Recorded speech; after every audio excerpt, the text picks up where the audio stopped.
राष्ट्रवादी काँग्रेस शरदचंद्र पवार पक्षाचे सर्वेसर्वा शरद पवार यांना Z+ सुरक्षा व्यवस्था देण्यात आली आहे। केंद्रीय गृह मंत्रालयाने हा निर्णय घेतला आहे। राष्ट्रीय सुरक्षा यंत्रणांनी सुरक्षेचा आणि संभाव्य धोक्यांचा आढावा घेतल्यानंतर माजी केंद्रीय कृषी मंत्री शरद पवार यांना उच्चस्तरीय सुरक्षा देण्याची शिफारस केली आहे। त्यानुसार केंद्रीय गृह मंत्रालयाने पवारांना Z+ सुरक्षा देण्याचं निश्चित केलं। सुरक्षेचं हे कवच देण्याबद्दल शरद पवारांनी मोठा संशय आणि शंका व्यक्त केली आहे। तर यावरून राजकारण देखील सुरू झालेलं आहे। शरद पवार यांच्या सुरक्षेवरून आता राजकारण नाही तापलंय। भाजपचे नेते आणि माजी खासदार निलेश राणे यांनी शरद पवारांना सुरक्षा दिल्यावरून टोमणा मारलाय। राणेंनी ट्विट करून म्हटलंय, शरद पवारांना Z+ सिक्युरिटी मिळाली आहे। 55 CRPF त्यांना संरक्षण देणार। मला कळत नाही त्यांना कोण मारणार आणि कोणापासून त्यांना धोका आहे। 50 वर्ष फक्त देशात आणि राज्यात कळ काढत बसलं तरी कुणालाही Z+ सुरक्षा मिळते का, असा सवाल निलेश राणेंनी केलाय।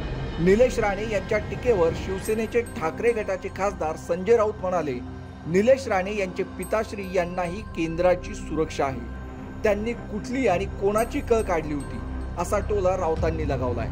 त्यासोबतच राऊत म्हणाले की तुमचा केंद्र सरकारवर, नरेंद्र मोदींवर, अमित शहांवर विश्वास नाही असा याचा अर्थ होतोय।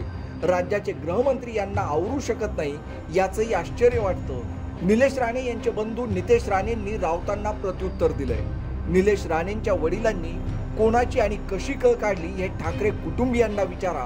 बाळासाहेबांचं संरक्षण करता करता किती अंडरवर्ल्ड वाल्यांना अंगावर घेतलं हे राऊतांनी जुन्या शिवसैनिकांना विचारावं, असं नितेश राणेंनी म्हटलंय। तर शरद पवारांच्या सुरक्षेवर आमदार रोहित पवार म्हणाले, केंद्रीय यंत्रणांना ज्या पद्धतीची माहिती मिळते त्यानुसार ते काम करतात। पवार साहेब मोठे नेते आहेत, अनेकदा त्यांची सुरक्षा वाढवली आहे तर परत कमी देखील केली आहे। पवार मोठे नेते असल्यामुळे त्यांना सुरक्षा वाढवली असावी। राज्यात अनेकांना गरज नसताना सुरक्षा दिली गेली आहे, असा टोला त्यांनी पार्थ पवारांचं नाव न घेता लगावला। महाराष्ट्रात पण आणि महाराष्ट्राच्या बाहेर सुद्धा जेव्हा अशा पद्धतीने काही सिक्युरिटी दिली जाते, मग कोण कोणाला भेटतंय, कसं भेटतंय, कुठे जातात याबद्दलची माहिती ही केंद्राला पुरवली जाऊ शकते, नाहीतर राज्याला पुरवली जाऊ शकते।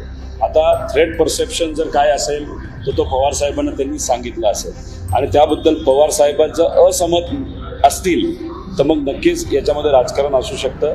आणि जर थ्रेट परसेप्शन खरं असेल तर मग पवार साहेब त्या बाबतीत जो योग्य निर्णय घेतील। विरोधकांच्या सुरक्षेत कपात केल्याचा आरोप वारंवार होत आलाय। आता पवारांना Z+ सुरक्षा देण्यामागे सरकारच्या हेतूवरही शंका उपस्थित होतीये।